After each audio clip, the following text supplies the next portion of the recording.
But what we have here is we have the four Gospels.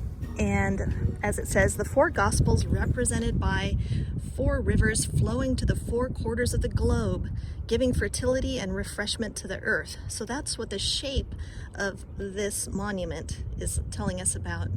And the four evangelists, so the four evangelists are Matthew, Mark, Luke, and John. They wrote the books in the Bible and in the New Testament, the Gospel of Mark, the Gospel of Matthew, the Gospel, each of them wrote a Gospel.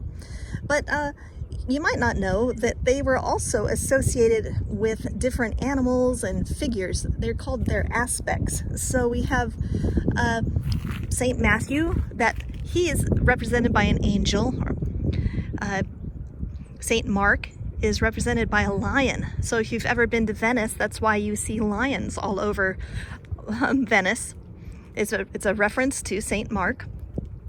And then Saint Luke is the ox. And I've had people say to me, oh, I went to Europe and I saw all these, I kept seeing references to cows on different tombs and in cemeteries and in churches. I'll see if I can get it. We don't have the best lighting right now. Maybe I'll have to come back on a gray day. That would be perfect. But we have that ox. And then St. John is represented by the eagle.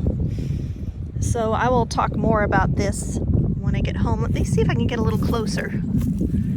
Here we go. So we got Matthew, and then we've got Mark,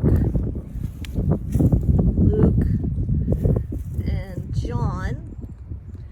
You might not know they are also associated with the zodiac, because the early church made no distinction between astrology and astronomy.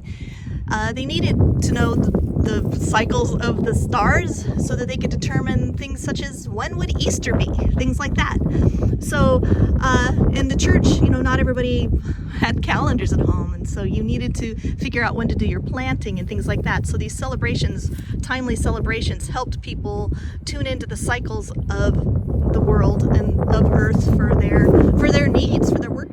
Now I'm trying to remember the story behind this. I seem to recall that it was a fountain that was here so that visitors could water their horses, but don't hold me to that. I will do research when I get home. I'm kind of doing a shoot first, research later type of video today.